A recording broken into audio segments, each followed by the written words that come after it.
Salut Sion, le thème d'aujourd'hui est la seconde venue, un thème qui est toujours très fascinant, enfin du moins moi je trouve. On va dire que l'opinion est un peu partagée. Dans l'église, j'ai l'impression qu'il y a ceux qui sont vraiment intéressés par le sujet, le thème de la seconde venue, et qui l'étudient très profondément. Et bon, après des fois c'est très spéculatif, donc il faut faire attention. Moi j'aime bien garder ça. Bon, j'aime bien lire un peu de tout, mais c'est vrai que j'essaie vraiment de garder ce qui a été donné par les prophètes et dans les Écritures comme ma base de vérité. Le reste, voilà, c'est peut-être des théories. Mais après, j'ai l'impression aussi qu'il y a aussi des gens qui n'aiment pas du tout parler du sujet.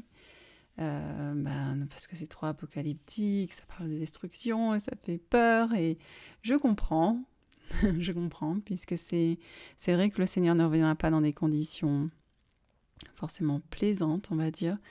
Mais ça, du coup, justement, ce sera dû au mal qui règne sur la terre et il est important qu'il revienne et qu'il purifie la terre et nous purifie nous aussi. Et ça, c'est quelque chose qu'on doit faire de toutes les façons, chaque jour. On doit utiliser le pouvoir de sa miséricorde, de la repentance, du sacrifice expiatoire. Donc, parce qu'après tout, on peut, on peut rencontrer notre Créateur à tout moment, on ne sait jamais. Mais c'est un thème que je voulais vous faire cette présentation pour, dans l'intérêt de vous donner plus d'informations peut-être sur les étapes différentes qu'il y a de la seconde venue et pour vous donner de la paix sur le sujet, puisque je sais que le Saint-Esprit pourra vous enseigner et c'est le Saint-Esprit qui nous réconforte, qui nous donne cette paix et des révélations sur notre mission, notre part à faire. Donc, notre prophète d'aujourd'hui, il nous invite souvent, si vous écoutez bien, à la fin de ses discours, il nous dit de préparer le monde pour la seconde venue du Seigneur. Et donc, c'est la raison pour laquelle nous avons été envoyés pendant cette saison. Ça fait partie de nos missions. Donc, je vous invite à écouter ça, à étudier ça avec l'esprit, comme d'habitude. Je ferai cette présentation en 2 parties pour garder les vidéos un peu plus courtes. Et voilà, j'espère que ça vous inspirera. La seconde venue, les apparitions diverses du Christ. La seconde venue comprend plusieurs apparitions et visites du Christ. Ce ne sera pas une arrivée soudaine que personne ne verra arriver comme beaucoup de chrétiens pensent. Il y a tant à étudier sur ce sujet. Les apparitions que je cite ici ne seront probablement pas les seules. Je présente seulement celles qui ont été clairement prophétisées.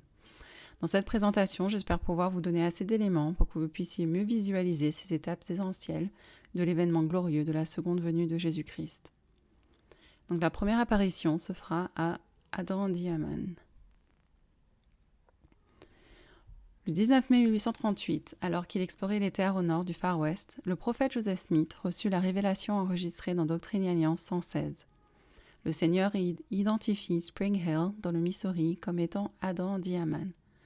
Orson Pratt a dit plus tard que ce nom signifie « vallée de Dieu » ou « Adam a habité », dans la langue originale parlée par Adam.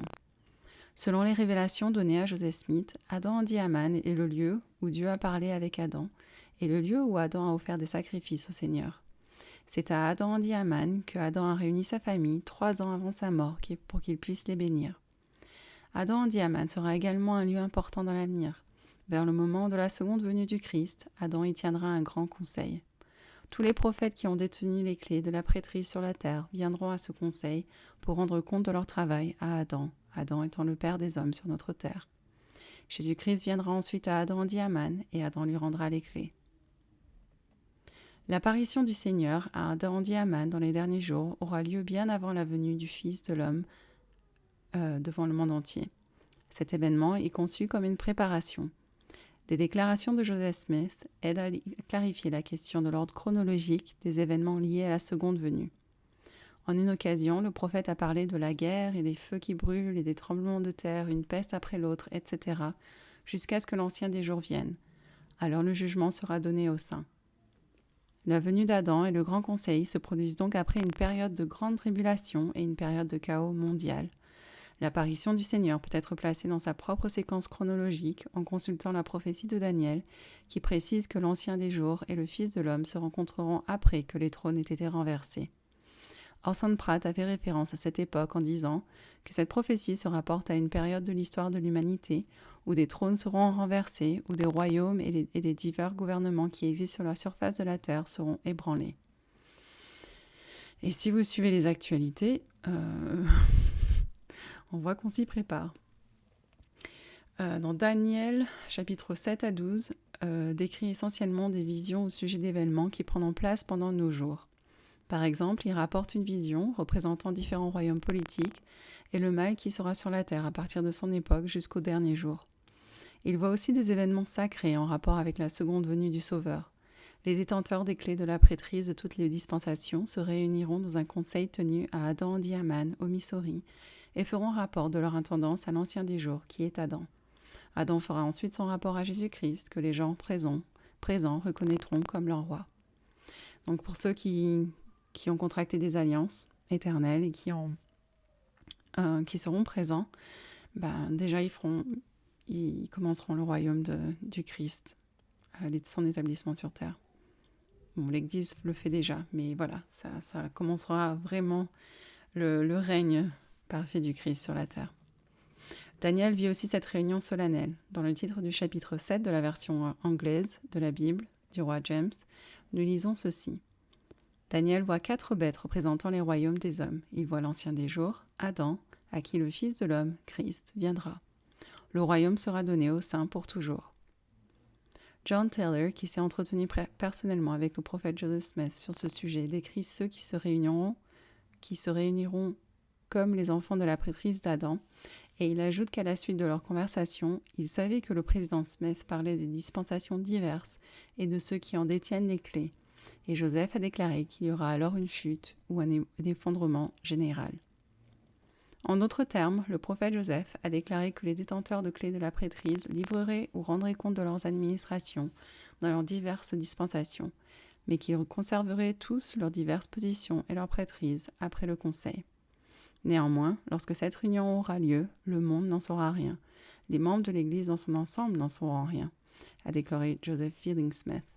Seuls ceux qui seront officiellement convoqués à ce conseil le sauront, car il précédera la venue de Jésus-Christ comme un voleur dans la nuit, à l'insu du monde entier. Qui d'autre assistera à cette grande réunion du conseil? Elder Orson Pratt pense que les 10 000 fois 10 000, ou 100 millions de personnes, qui, selon Daniel, se tiendront devant l'Ancien des Jours lors de cette réunion, seront des êtres immortels, ou en d'autres termes, une vaste multitude venue des cieux. Elder Bruce R. McConkie du Conseil des 12 apôtres a expliqué qui aura le privilège de participer à ce grand événement. Et je cite. « Nous en arrivons maintenant à la chose la moins connue et la moins comprise liée à la seconde venue. On pourrait la qualifier du secret le mieux gardé de la parole révélée. C'est une chose dont le monde ne sait rien. C'est une doctrine qui a à peine émergé chez la plupart des saints des derniers jours. Et pourtant, elle est exposée dans les Saintes Écritures et dans les enseignements du prophète Joseph Smith, avec la même clarté que toutes les doctrines du royaume.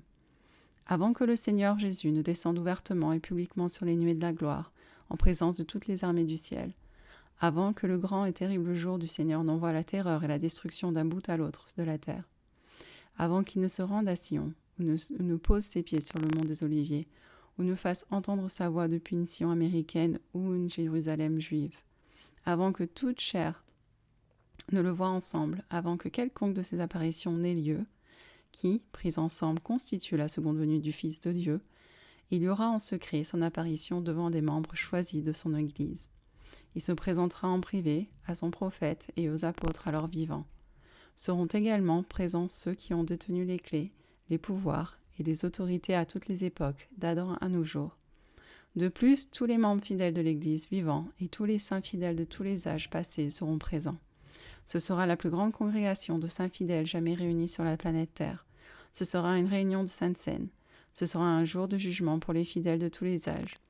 Et elle aura lieu dans le comté de Davis, dans le Missouri, à un endroit appelé Adam-Diaman. Jésus va de nouveau participer à la sainte scène avec ses disciples mortels sur terre. Mais ce ne sera pas seulement avec les mortels. Il nomme d'autres personnes qui seront présentes et qui participeront à l'ordonnance sacrée. La Sainte Seine doit être administrée dans un jour futur sur cette terre, lorsque le Seigneur Jésus sera présent et lorsque tous les justes de tous les âges seront présents. Cela, bien sûr, fera partie du grand conseil d'Adam-Diaman. Joseph Smith avait reçu la révélation d'une sainte scène, durant laquelle tous les apôtres de Jésus seraient présents, et il l'a partagée dans la section 27 des Doctrines et Alliances. C'est pourquoi ne vous étonnez pas, car l'heure vient où je boirai du fruit de la vigne avec vous sur la terre, et avec Moroni, que je vous ai envoyé pour vous révéler le livre de Mormon contenant la plénitude de mon évangile éternel, et à qui j'ai confié les clés des annales du bois d'Éphraïm. Et vu qu'on étudie les Doctrines et Alliances cette année, je pense qu'on va aussi étudier pas mal de la seconde venue et des choses à établir avant sa venue, ce qui va être super. Ok, la seconde apparition sera à Sion, la Nouvelle Jérusalem. Le 3 août 1831, Joseph Smith a présidé l'inauguration du site du temple à Independence, Missouri, pendant lequel il a aussi posé les pierres angulaires du nord-est et du sud-est du site. C'est là-bas que la ville de Sion sera construite et qu'un temple magnifique y sera édifié. Le prophète a aussi expliqué que cela se produira quelque temps avant la seconde venue. Sion et Jérusalem doivent toutes deux être rebâties avant la venue du Christ. Et lorsque ces villes seront rebâties, ce sera l'avènement du Fils de l'homme. Le président Joseph Fielding Smith a lui aussi enseigné cela en disant que le lieu central où la ville de la Nouvelle Jérusalem qui doit être construite se trouve dans le comté de Jackson, Missouri. Il n'a jamais été question de substituer l'Utah ou tout autre endroit au comté de Jackson. Il me semble qu'il a eu besoin de clarifier quelque chose aux membres de l'époque. L'Église s'était déjà bien établie en Utah, mais il voulait qu'ils comprennent qu'il y avait une légère différence entre Sion, ceux qui ont le cœur pur, qui n'a aucune délimitation géographique, et Sion, la Nouvelle Jérusalem, qui, elle, réfère bien à un lieu précis. Malgré la prospérité et la paix que les membres ont trouvée en Utah, la destination finale pour l'établissement du trône du Seigneur sera à Independence, Missouri. Elder Orson F. Whitney a dit lui aussi « Notre mission s'achèvera-t-il dans l'Utah ? L'État de l'Utah est-il le véritable monument du peuple mormon ? Non. Le monument au mormonisme sera érigé dans le comté de Jackson, Missouri. C'est là que la grande ville sera construite. Là, Sion se lèvera et brillera, la joie de la terre entière. Et là, le Seigneur viendra dans son temple et son temps, quand son peuple aura fait les préparatifs nécessaires. » Le Seigneur, évidemment, sait à l'avance qui attend les saints. Le président Brigham Young a fait remarquer « Avant que nous soyons chassés du Missouri, j'ai eu une vision. Et j'ai vu que les gens iraient à l'est, au nord et à l'ouest. Mais nous devrons retourner dans le comté de Jackson par l'ouest. Quand ses membres reviendront au pieu central de Sion, ils iront de l'ouest. Il n'est pas surprenant de voir aujourd'hui que ce sont dans les États ouest du pays, comme l'Utah, l'Idaho, l'Arizona et la Californie, où vivent le plus grand nombre des membres de l'Église. Lorsque nous parlons de la seconde venue, nous nous concentrons souvent sur le fait que le mal sera partout, que ce sera un signe, que cela veut dire que le Christ reviendra bientôt. Bien que ce genre de commentaire soit basé sur un signe évident du retour du Sauveur, cela ne veut pas dire que nous ne pouvons rien y faire.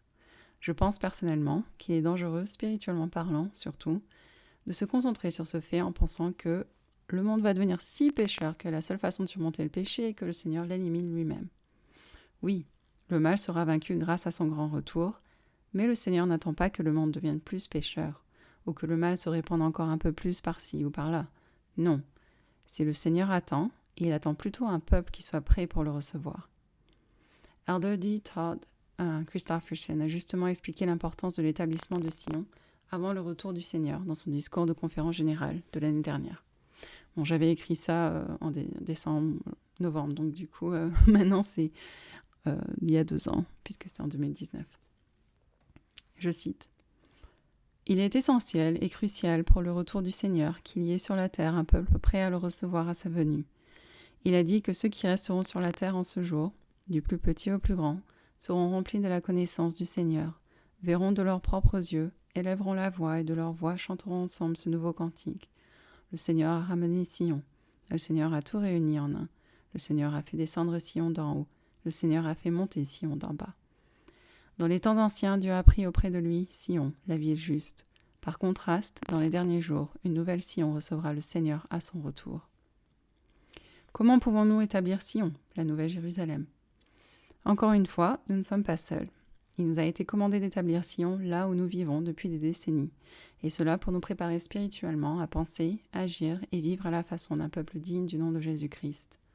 En ce qui concerne la Nouvelle Jérusalem, Non seulement nous aurons traversé les épreuves qui nous aideront à être prêts pour une telle émigration, nous aurons aussi l'autorité et le pouvoir de Dieu avec nous, grâce à notre obéissance et nos forces spirituelles acquises. C'est pour cela que nous devons comprendre ces événements. Le Seigneur, avant même de se présenter devant le monde dans sa gloire, sera déjà parmi son peuple pour les aider à se rassembler et combattre les forces de ce monde. Le prophète Joseph Smith a rapporté que son scribe a vu, dans une vision, les armées du ciel protégeant les saints lors de leur retour à Sion. Le Sauveur a révélé qu'une nuée où la gloire du Seigneur se reposera sur le temple de la Nouvelle Jérusalem et qu'elle remplira sa maison. En parlant spécifiquement de ce temple en Sion, le Sauveur a déclaré que tant que sa maison restera intacte, non seulement sa gloire reposera sur elle, mais aussi sa présence y sera. Il a dit « Car j'y entrerai, et tous ceux qui ont le cœur pur, qui y viendront, verront Dieu. » Ces écritures, cependant, ne parlent pas d'une apparition formelle à un grand groupe de saints assemblés, comme lorsque les Néphites ont vu le Seigneur, alors qu'ils se tenaient devant le temple dans le pays de Bountiful. Doctrine Alliance 97 suggère plutôt un certain nombre d'apparitions à des personnes dignes qui entrent dans le temple de la Nouvelle Jérusalem. Une déclaration faite par Elder Orson Pratt semble également limiter ce type d'événement à des apparitions personnelles ou à des apparitions en petits groupes. Il dit « Tous ceux qui ont le cœur pur contempleront la face du Seigneur, et cela aussi avant qu'il ne vienne dans sa gloire sur les nuées du ciel, car il viendra tout à coup dans son temple, et il purifiera les fils de Moïse et d'Aaron, c'est-à-dire les détenteurs de la prêtrise, jusqu'à ce qu'ils soient prêts à offrir dans ce temple une offrande qui sera agréable aux yeux du Seigneur. En faisant cela, il purifiera non seulement les esprits des prêtres dans ce temple, mais il purifiera aussi leur corps jusqu'à ce qu'ils soient vivifiés, renouvelés et fortifiés, et qu'ils soient partiellement changés, non pas en immortalité, mais en partie pour être remplis de la puissance de Dieu, et qu'ils puissent se tenir en présence de Jésus et voir sa face au milieu de ce temple. Donc ça sera important de pouvoir acquérir cet état de sanctification pour être dans la présence du Seigneur. En référence à Sion, nous lisons ce qui suit dans Doctrine Alliance 45. « Et on l'appellera Nouvelle Jérusalem, pays de paix, ville de refuge, lieu de sécurité pour les saints du Très-Haut, du Dieu Très-Haut. Et la gloire du Seigneur y sera, et la terreur du Seigneur y sera aussi, de telle sorte que les méchants n'y viendront pas, et on l'appellera Sion.